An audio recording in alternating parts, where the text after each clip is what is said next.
الحمد لله نحمده ونستعينه ونستغفره ونؤمن به ونتوكل عليه ونعوذ بالله من شرور أنفسنا ومن سيئات أعمالنا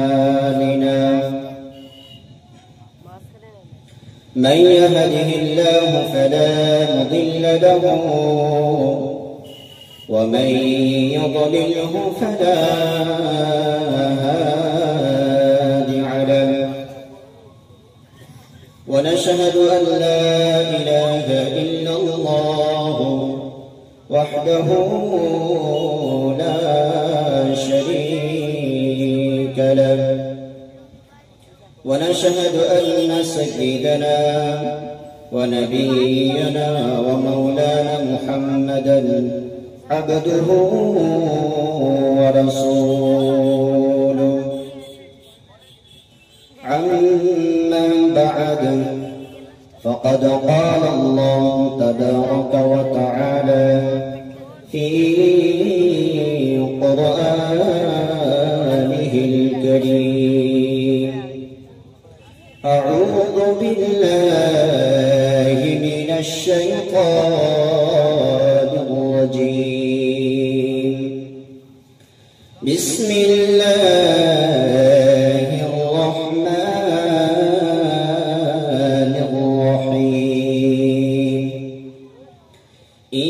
إنك لعلى خلق عظيم وقال الله تبارك وتعالى في قرآنه الكريم بسم الله الرحمن الرحيم قل يا أيها الناس إني رسول الله إليكم جميعا وقال النبي صلى الله عليه وسلم عن أبي سعيد الخدري رضي الله تعالى عنه قال كان رسول الله صلى الله عليه وسلم أشد حياء من العذراء في خدرها أو كما قال عليهم السلام إن الله وملائكته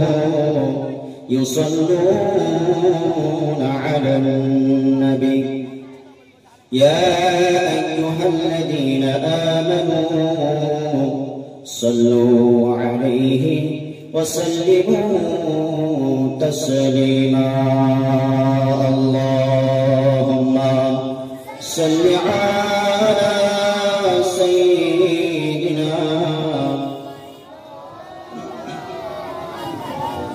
وعلى آل سيدنا مولانا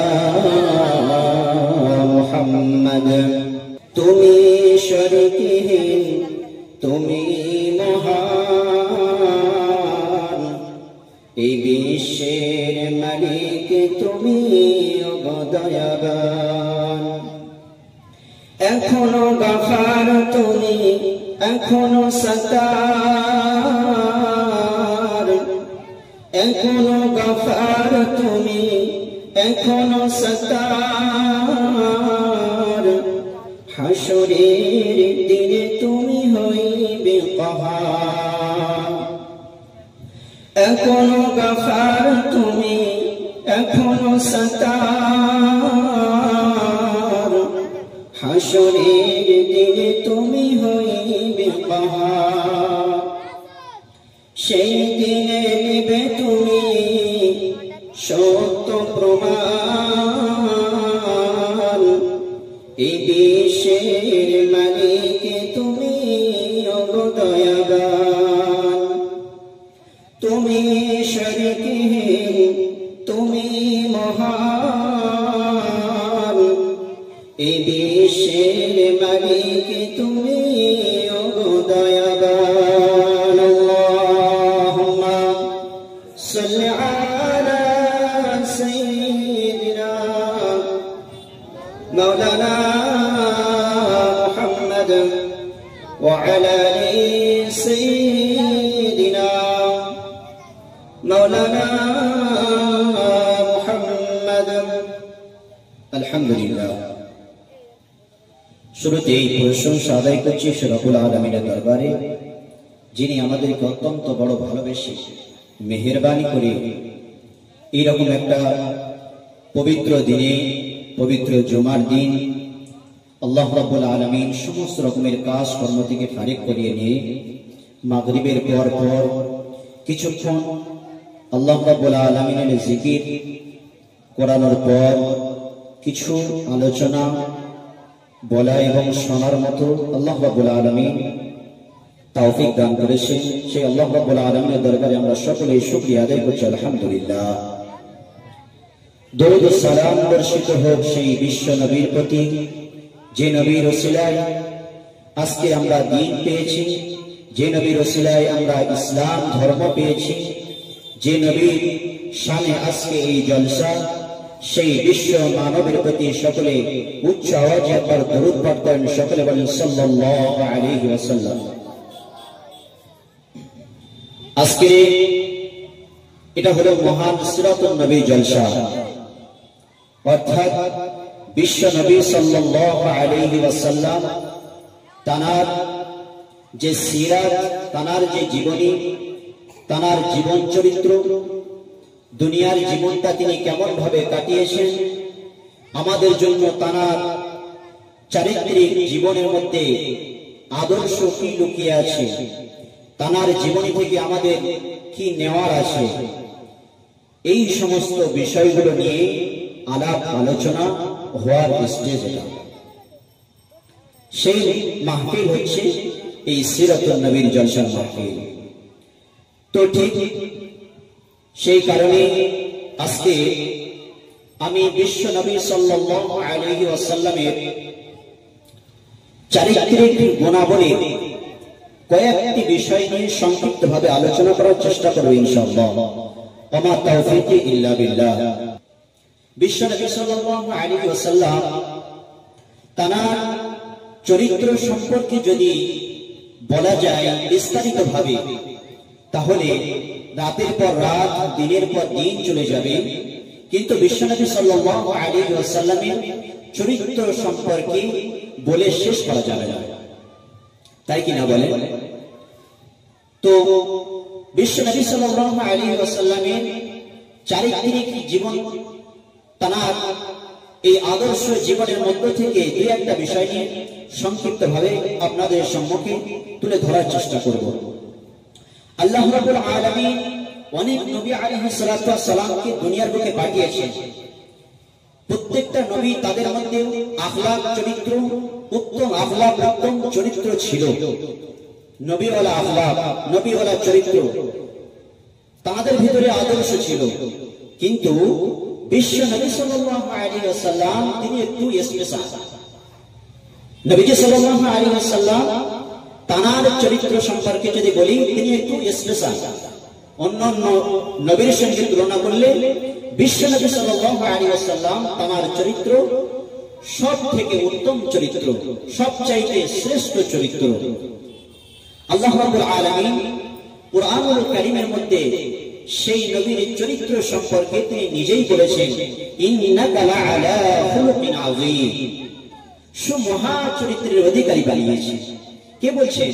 স্বয়ং আল্লাহ রাব্বুল আলামিন তিনি বলছেন, যিনি বিশ্ব নবী সাল্লাল্লাহু আলাইহি ওয়াসাল্লামকে রাসূল করে দুনিয়ার বুকে পাঠিয়েছেন, সেই নবী তিনি স্বয়ং বলছেন যে আমি হাবিবকে সুমহা চরিত্রের অধিকারী বানিয়ে দুনিয়ার বুকে পাঠিয়েছি। একবার জোরে বলুন সুবহানাল্লাহ। কেমন আখলাক, কেমন চরিত্র ছিল! আল্লাহ রাব্বুল আলামিন দুনিয়ার বুকে অনেক নবী আলাইহিস সালাতু ওয়াস সালাম প্রেরণ করেছেন, কিন্তু এক একটা নবীকে এক একটা জায়গার জন্য, এক একটা গোষ্ঠীর জন্য, এক একটা জাতির জন্য নির্দিষ্ট করে পাঠিয়েছে। আর বিশ্ব নবী সাল্লাল্লাহু আলাইহি ওয়াসাল্লামকে বিশ্ব জগতের জন্য, কোন একটা জাতির জন্য, কোন একটা গোষ্ঠীর জন্য নির্দিষ্ট করে দেননি। বিশ্ব জগতের জন্য আল্লাহ আল্লাহ রাসূল সাল্লাল্লাহু আলাইহি ওয়াসাল্লামকে নবী করে পাঠিয়েছেন। তাই আল্লাহ রাব্বুল আলামিন কুরআনুল কারীমের মধ্যে বলেছেন, বিসমিল্লাহির রহমানির রহিম, ওয়া ইলা আদিন আখাহুম হুদা ওয়া ইলা সামুদ আখাহুম সালিহা ওয়া ইলা মাদিয়ান আখাহুম শুআইবা। আমি আল্লাহ রাব্বুল আলামিন মাদিয়ানবাসীদের জন্য শুআইব আলাইহিস সালাতু ওয়াস সালামকে পাঠিয়েছি। আমি আল্লাহ রাব্বুল আলামিন আদ জাতির জন্য হুদ আলাইহিস সালাতু ওয়াস সালামকে পাঠিয়েছি। আমি আল্লাহ রাব্বুল আলামিন সালেহ আলাইহিস সালাতু ওয়াস সালামকে সামুদ জাতির জন্য পাঠিয়েছি। আর আল্লাহ রাব্বুল আলামিন বিশ্ব নবীর ব্যাপারে বলেছেন, ইয়া আইয়ুহান নাসু ইন্নী রাসূলুল্লাহি ইলাইকুম জামিআ। হে নবী, আপনি বলে দিন, হে হাবিব, আপনি দুনিয়ার মানুষকে জানিয়ে দিন, আমি আল্লাহ রাব্বুল আলামিন আপনাকে কোন একটি গোষ্ঠীর জন্য নয়, আপনাকে কোন একটি জাতির জন্য নয়, আপনাকে কোন একটি নির্দিষ্ট স্থানের জন্য নয়, আমি আল্লাহ রাব্বুল আলামিন আপনাকে সমূহ বিশ্ব জগতের জন্য নবী করে দুনিয়ার বুকে পাঠিয়েছি। বিশ্ব নবীকে সমূহ জগৎ বিশ্ব জগতের জন্য আল্লাহ রাব্বুল আলামিন নবী করে পাঠিয়েছেন। এই বিশ্ব নবী সাল্লাল্লাহু আলাইহি ওয়াসাল্লাম তার আখলাক চরিত্র কেমন ছিল, কয়েকটা বিষয়ের উপরে বলবো। এক নম্বর, বিশ্ব নবী সাল্লাল্লাহু আলাইহি ওয়াসাল্লাম তার চারিত্রিক গুণাবলীর মধ্য থেকে প্রথম নম্বরে যদি বলি, তিনি ছিলেন লজ্জাশীল। তিনি কি ছিলেন? লজ্জাশীল ছিলেন। কেমন লজ্জাশীল ছিলেন? عن أبي سعيد الخدري رضي الله تعالى عنه قال كان رسول الله صلى الله عليه وسلم হযরত আবু সাঈদ খুদরী রাদিয়াল্লাহু তাআলা আনহু হাদিস বর্ণনা করেন, তিনি বলেন, বিশ্বনবী সাল্লাল্লাহু আলাইহি ওয়াসাল্লাম তার আখলাক চরিত্র কেমন ছিল, তিনি কেমন লজ্জাশীল ছিলেন, তার লজ্জা কেমন ছিল। তিনি বলেন, একজন লজ্জাবতী কুমারী নারী থেকেও আল্লাহর রাসূল সাল্লাল্লাহু আলাইহি ওয়াসাল্লাম তিনি বেশি লজ্জাশীল ছিলেন। বিশ্ব নবী সাল্লাল্লাহু আলাইহি ওয়াসাল্লাম একজন কুমারী নারী, তার থেকেও বেশি লজ্জাশীল ছিলেন। কেমন লজ্জাশীল নবী ছিলেন, কেমন হায়া তার ভিতরে ছিল। হযরত হালিমা সাদিয়া রাদিয়াল্লাহু তাআলা আনহা তিনি বিশ্ব নবীকে লালন পালন করেছিলেন। হালিমা সাদিয়া রাদিয়াল্লাহু তাআলা আনহা তিনি বলেন, বিশ্ব নবী সাল্লাল্লাহু আলাইহি ওয়াসাল্লাম তার লজ্জা কেমন ছিল। সাধারণত যখন বাচ্চারা কান্নাকাটি করে, যখন ক্ষুধা পায়, বাচ্চাদের যখন ক্ষুধা লাগে, তারা যখন ক্ষুধার্ত হয়ে পড়ে, তখন বাচ্চারা কান্নাকাটি করে, চিল্লাচিল্লি করে, চেঁচামেচি করে, হাত পা ছিটকায়। কিন্তু বিশ্বনবী সাল্লাল্লাহু আলাইহি ওয়াসাল্লাম তার যখন ক্ষুধা লাগতো, তিনি যখন ক্ষুধার্ত হয়ে পড়তেন, তিনি কান্নাকাটি করতেন না, চিৎকার করতেন না, চেঁচামেচি করতেন না, হাত পা তিনি ছিটকাতেন না। বিশ্বনবী সাল্লাল্লাহু আলাইহি ওয়াসাল্লাম তানার গায়েতে যখন একটু শতর থেকে একটু কাপড় সরে যেত, তানার পবিত্র শরীর থেকে যখন একটু কাপড় সরে যেত, বিশ্বনবী সাল্লাল্লাহু আলাইহি ওয়াসাল্লাম তিনি কান্না করে উঠতেন। আবার যখন ওই কাপড়টা তার শরীরে টেনে দেওয়া হতো, আবার বিশ্বনবী সাল্লাল্লাহু আলাইহি ওয়াসাল্লাম তিনি চুপ করে যেতেন। বিশ্বনবী সাল্লাল্লাহু আলাইহি ওয়াসাল্লাম তানার গায়ে থেকে যদি একটু কাপড় সরে যেত, বিশ্বনবী সাল্লাল্লাহু আলাইহি ওয়াসাল্লাম তিনি কান্না করতেন। বাচ্চারা যখন ক্ষুধা লাগে তখন কিন্তু কান্নাকাটি করে, হাত পা ছিটকায়, দেখলে বোঝা যায় যে বাচ্চারা ক্ষুধা পেয়েছে, তার খাওয়া দিতে হবে। কিন্তু বিশ্বনবী সাল্লাল্লাহু আলাইহি ওয়াসাল্লাম মা হালিমা সাদিয়া তিনি বলছেন যে বিশ্বনবীর ক্ষুধা লাগলে তিনি কাঁদতেন না। ক্ষুধা লাগলে বোঝা যেত না, কিন্তু তার শরীর থেকে যদি একটু পোশাক সরে যেত, একটু শতর থেকে কাপড় সরে গেলে তিনি কান্না করে উঠতেন। তাহলে ছোট্ট বয়সে বিশ্বনবী সাল্লাল্লাহু আলাইহি ওয়াসাল্লাম তার ভিতরে কেমন লজ্জা ছিল। হযরত ইবনে আব্বাস রাদিয়াল্লাহু তাআলা আনহু বিশ্বনবীর আপন চাচা, বিশ্বনবীর চাচা হযরত আব্বাস রাদিয়াল্লাহু তাআলা আনহু তিনিও বিশ্বনবী সাল্লাল্লাহু আলাইহি ওয়াসাল্লামকে অত্যন্ত ভালোবাসতেন, মহব্বত করতেন, প্যার করতেন। একদিন যখন কাবা ঘর পুনর্নির্মাণ হচ্ছিল, কাবা ঘরকে পুনর্নির্মাণের কাজ করার জন্য অনেকে পার্টিসিপেট করেছে, অনেকে জয়েন করেছে, অনেকে কাজে সহযোগিতা করার জন্য এগিয়ে এসেছে। কেউ বা কাবা শরীফের ওই ঘর নির্মাণের জন্য পাথরগুলোকে ভেঙে ভেঙে টুকরো টুকরো করে, কেউ বা পাথরগুলো কাঁধে করে বয়ে বয়ে কাবা চত্বরে নিয়ে যায়। বিশ্বনবী সাল্লাল্লাহু আলাইহি ওয়াসাল্লাম তিনিও হযরত আব্বাস রাদিয়াল্লাহু তাআলা আনহু তাআলার সঙ্গে ছিলেন। তিনিও কখনো বা পাথর ভাঙছেন, কখনো বা ওই পাথরগুলো কাঁধে করে করে নিয়ে কাবা শরীফের চত্বরে তিনি নিয়ে যাচ্ছেন। হযরত ইবনে আব্বাস রাদিয়াল্লাহু তাআলা আনহু তিনি দেখে তার মনে বড় দয়া জাগলো, মায়া জাগলো। হায় রে ভাইপো, তুমি কেন এত কষ্ট করো, তুমি কেন এত মেহনত করো, তুমি তো ছোট বাচ্চা মানুষ, তোমাকে এত কষ্ট করতে হবে না, তোমাকে এত খাটাখাটনি করতে হবে না, তুমি কেন এত কষ্ট করছো, আমরা তো এই কাজে সহযোগিতা করছি, তোমাকে করতে হবে না। হযরত আব্বাস রাদিয়াল্লাহু তাআলা আনহু তিনি বলছেন যে ভাইপো, তোমাকে এত কষ্ট করতে হবে না, আমরাই তো কাটাকাটি করছি, তোমাকে কষ্ট করার দরকার নেই, তুমি বসো। বিশ্বনবী সাল্লাল্লাহু আলাইহি ওয়াসাল্লাম শিশু মুহাম্মদ তিনি কোনো মতে কোনো কথা শুনেন না। বিশ্বনবী সাল্লাল্লাহু আলাইহি ওয়াসাল্লাম শিশু বেলায় ওই পাথরগুলোকে নিয়ে কাঁধে করে করে কাবা চত্বরে তিনি নিয়ে যাচ্ছেন। কাবা চত্বরে যখন ওই পাথরগুলোকে বয়ে বয়ে নিয়ে যাচ্ছেন, ওই পাথরের আঘাত তার শরীরের মধ্যে লেগে যায়, তার শরীরের মধ্যে দাগ হয়ে যায়, ধুলা বালু লেগে যায়। হযরত ইবনে আব্বাস রাদিয়াল্লাহু তাআলা আনহু চাচা তিনি সহ্য করতে পারেন না, তার মনে এত মায়া এত মহব্বত আল্লাহ রাসূলের প্রতি, তিনি বললেন ভাইপো মুহাম্মদ, আমি তো এটা সহ্য করতে পারি না, বরং তুমি এক কাজ করো, তুমি যখন কথা শুনবে না, তুমি একটা কাজ করো, তোমার শরীরে যে পোশাক আছে ওই পোশাকটাকে তুমি খুলে দাও, আর ওই পোশাকটা খুলে নিয়ে তোমার কাঁধের উপরে রাখো, আর এরপরে এই পাথরগুলো তুমি কাঁধে নিয়ে এরপরে নিয়ে যাও। তোমার পোশাকটা খুলে তোমার কাঁধের উপরে রাখো, আর এই পাথরগুলো তোমার কাঁধে করে করে নিয়ে যাও, তাহলে তোমার শরীরে আর দাগ হবে না, তোমার শরীরে আর ধুলোবালি লাগবে না। তুমি এইভাবে নিয়ে যেও না, তোমার শরীরে দাগ হয়ে যাবে, ধুলোবালি লেগে যাবে। তিনি চাচা ভাইপোর কষ্ট দেখে তার মনে দয়া হয়েছে, বারবার রিকোয়েস্ট করছে, বারবার বলছেন, কিন্তু তিনি কোনো মতে শুনছেন না। বিশ্বনবী সাল্লাল্লাহু আলাইহি ওয়াসাল্লাম তিনি কোনো মতে শুনেন না।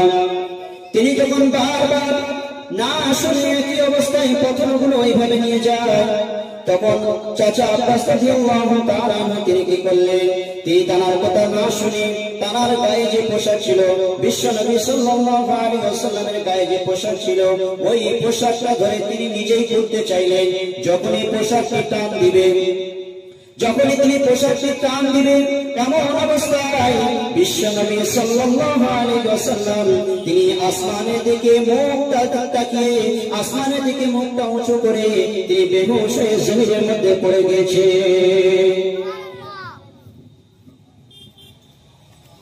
যখনই পোশাকটা টান দিয়েছে, টান দিবে কি এমন অবস্থায় শিশু মুহাম্মদ সাল্লাল্লাহু আলাইহি ওয়াসাল্লাম তার মুখটা আসমানের দিকে তুলে তিনি বেহুশ হয়ে সাথে সাথে জমিনের মধ্যে লুটিয়ে পড়েছে। আবার যখন তার হুঁশ ফিরেছে, শিশু মুহাম্মদ সাল্লাল্লাহু আলাইহি ওয়াসাল্লাম তিনি বললেন, আমার পোশাক কোথায়? যখন দেখলেন সবকিছু ঠিক আছে, তিনি শান্ত হলেন। তাহলে বিশ্বনবী সাল্লাল্লাহু আলাইহি ওয়াসাল্লাম তার কেমন লজ্জাশীলতা ছিল, কেমন লজ্জাশীল ছিলেন তিনি। ছোট্ট থেকে বিশ্বনবী লজ্জাশীল ছিলেন। কিন্তু আজকে বর্তমান সময়ে আপনারা বলুন, আমাদের যুবক ভাইয়েরা বলেন আর আমাদের মা বোনরা বলেন, তাদের মধ্যে লজ্জা আসে?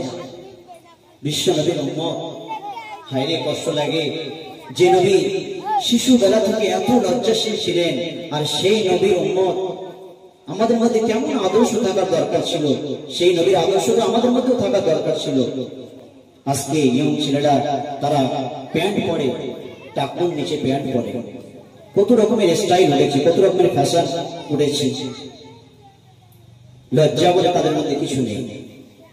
লজ্জা সম্পর্কে দূরে থাক, যেটা পর্দা, যেটা আল্লাহ রাব্বুল আলামিনের হুকুম সরাসরি, সেই আল্লাহ রাব্বুল আলামিনের হুকুমকেও ঠিক মতো তারা পালন করে না। বর্তমান সময়ে আমাদের মা বোনরা, বাড়ির মহিলারা, তাদের মধ্যে যে পর্দা, যেটা আল্লাহর হুকুম, সেই পর্দা কতটুকু আছে? স্কুলে যে সমস্ত মেয়েরা স্কুলে পড়াশোনা করে, স্কুলে যায়, না তাদের ওড়না ঠিক আছে, না তাদের শরীরের পোশাক ঠিক আছে। বাড়ির কথা তো ছেড়েই দিলাম, বাড়ির কথা যদি বলা যায়, প্রত্যেকটা, বিশেষ করে এই যে দুলা ভাই, খালাতো ভাই, চাচাতো ভাই, মামাতো ভাই, স্বামীর ভাই, দেবর, ভাসুর আর দুলা ভাই, এদের সামনে পর্দা করা কি? পর্দা করতেই হবে, আল্লাহর হুকুম, পর্দা করা ফরজ এদের সামনে। কিন্তু সেই মতো পর্দা হয়? আল্লাহ রাসূল সাল্লাল্লাহু আলাইহি ওয়াসাল্লাম তিনি বলেছেন যে এই সমস্ত নন মাহরাম পুরুষ যারা, তাদের সামনে যেতে হলে তোমাকে পর্দার সঙ্গে যেতে হবে, পর্দা ছাড়া তাদের সঙ্গে যাওয়া যাবে না। আল্লাহ রাব্বুল আলামিন এটাও কোরআনুল কারীমের মধ্যে বলে দিয়েছেন যে এই সমস্ত চাচাতো ভাই, মামাতো ভাই, খালাতো ভাই, যেহেতু এরা আত্মীয়দের মধ্যে, এরা তো নিজস্ব কাছের মানুষ, এদের সঙ্গে কোনো না কোনো সময় প্রয়োজন হতে পারে, কথাবার্তা প্রয়োজন হতে পারে, কিছু না কিছু প্রয়োজন হতে পারে। সে ব্যাপারে আল্লাহ রাব্বুল আলামিন তিনি বলেছেন যে তোমরা যখন একান্ত প্রয়োজনে তাদের সঙ্গে তোমাদের লেনদেন করার প্রয়োজন হয়, তোমরা পর্দার আড়াল থেকে তাদের সঙ্গে লেনদেন করো, পর্দার আড়াল থেকে তাদের সঙ্গে লেনদেন করো। আর তাদের সঙ্গে তোমরা যখন কথা বলবে, কথার মধ্যে তোমরা সৌন্দর্য প্রদর্শন করবে না।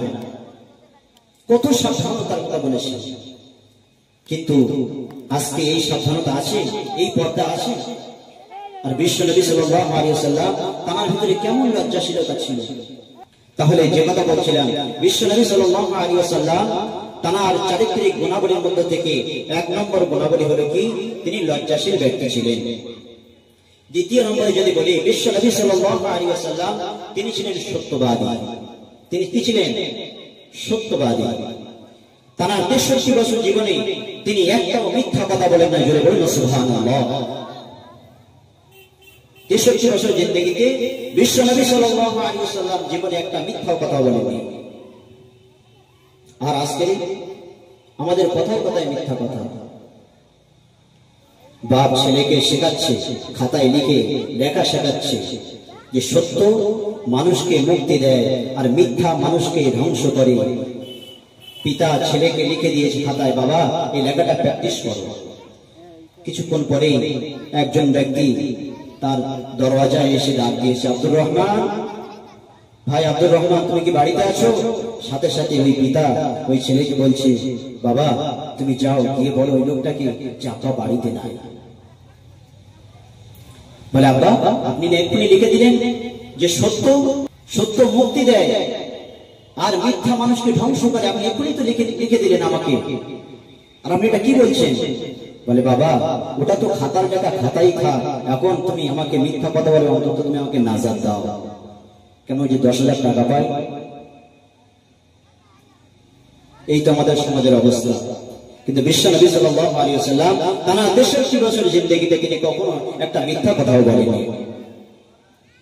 বিশ্ব নবী সাল্লাল্লাহু আলাইহি ওয়াসাল্লাম তিনি যে সত্যবাদী ছিলেন, এই সত্যবাদীর ব্যাপারে কাফের, বেঈমান, বেদিন, মুশরিক যারা বিশ্ব নবী সাল্লাল্লাহু আলাইহি ওয়াসাল্লামের শত্রু ছিল, তারাও পর্যন্ত বিশ্ব নবীকে উপাধি দিয়েছিল আল আমিন। আল আমিন মানে সত্যবাদী। এই উপাধি কারা দিয়েছিল? কাফের, বেঈমান, নবীদের শত্রু যারা ছিল তারা এই উপাধি দিয়েছিল। কেন দিয়েছিল? বিশ্ব নবী সাল্লাল্লাহু আলাইহি ওয়াসাল্লাম তিনি একদিন সাফা পাহাড়ে আগমন করলেন। সাফা পাহাড়ে আগমন করে বিশ্ব নবী সাল্লাল্লাহু আলাইহি ওয়াসাল্লাম তিনি মক্কার মানুষদেরকে ডাক দিলেন, ইয়া সাবাহা। আমরা আমাদের কোন বিশেষ কিছু বার্তা যখন আমরা দিতে বলি না যে বিশেষ ঘোষণা বলি, তো মক্কা আরব দেশের মানুষদের একটা নীতি হলো যে কোনো বিশেষ কোন কথাবার্তা যদি প্রচার করা হতো, ঘোষণা দেওয়ার হতো, তখন তারা এই বাক্য তারা উচ্চারণ করতেন, এই বাক্য বলতেন, ইয়া সাবাহা, ইয়া সাবাহা করে তারা ডাক দিতেন। মানুষ বুঝে যেতেন যে কোনো একটা বিশেষ বার্তা, বিশেষ কোনো খবর আছে। আল্লাহ রাসূল সাল্লাল্লাহু আলাইহি ওয়াসাল্লাম সাফা পাহাড়ে আগমন করে তিনি মক্কাবাসীদেরকে তিনি ডাক দিলেন, ইয়া সাবাহা, সাথে সাথে মক্কাবাসীরা দলে দলে বিশ্বনবী সাল্লাল্লাহু আলাইহি ওয়াসাল্লামের নিকটে তারা হাজির হলো। বিশ্বনবী সাল্লাল্লাহু আলাইহি ওয়াসাল্লামের নিকটে যখন হাজির হয়েছে, বিশ্বনবী সাল্লাল্লাহু আলাইহি ওয়াসাল্লাম তিনি বললেন, হে মক্কাবাসী, ওগো মক্কাবাসী, তোমরা শোনো, আজকে যদি আমি নবী তোমাদেরকে বলি যে এই পাহাড়ের বিপরীতে তোমাদের জন্য শত্রুপক্ষ তারা অপেক্ষা করছে, এই পাহাড়ের পিছনে, এই পাহাড়ের বিপরীতে তোমাদের জন্য শত্রুরা অপেক্ষা করছে, তোমাদের উপরে আঘাত করতে পারে, যদি আমি নবী এই কথা বলি তাহলে কি তোমরা বিশ্বাস করবে? নবী সাল্লাল্লাহু আলাইহি ওয়াসাল্লাম যখন এই কথা বললেন, তাহলে তোমরা বিশ্বাস করবে? তখন ওই সমস্ত মক্কাবাসীরা তারা এক বাক্যে বলেছিল, ওগো আল্লাহর নবী, হয়তো তুমি আমার বাপ দাদাদের ধর্মের বিরুদ্ধে তুমি হয়তো ধর্ম প্রচার করো ঠিকই, তুমি যে আল্লাহর দ্বীন প্রচার করো না কেন, আমরা এতটুকু জানি তুমি মুহাম্মদ জীবনে কখনো মিথ্যা কথা বলনি।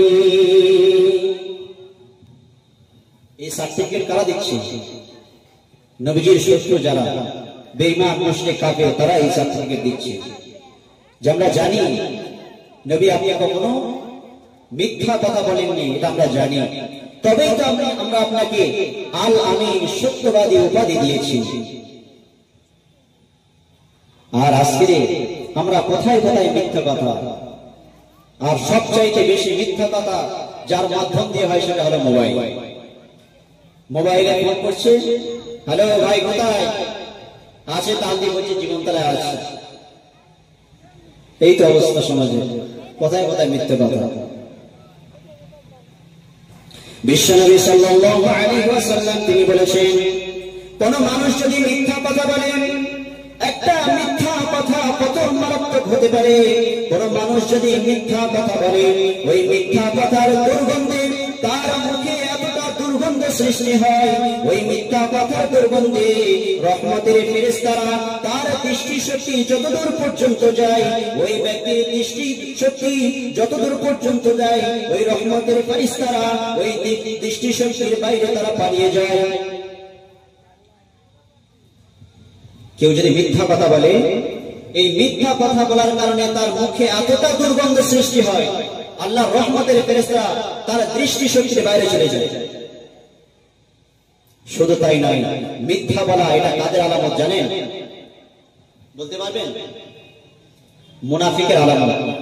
কিসের আলামত? মুনাফিকের আলামত হলো মিথ্যা কথা বলা। মুনাফিকদের আলামত কথায় কথায় তারা মিথ্যা কথা বলে। আর মুনাফিকদের স্থান কোথায়?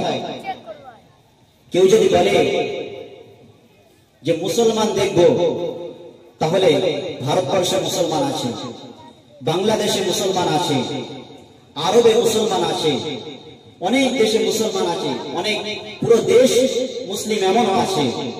কেউ যদি বলে কাফের দেখব, তাহলে ভারতবর্ষে আছে। কেউ যদি বলে হিন্দু দেখব, ভারতবর্ষে আছে। কেউ যদি বলে খ্রিস্টান দেখব, জৈন বৌদ্ধ দেখব, তাও সে দেখার নির্দিষ্ট জায়গা পাবে। কিন্তু কেউ যদি বলে মুনাফিক দেখব, সে কোথায় যাবে? মুনাফিক কোথায় আছে?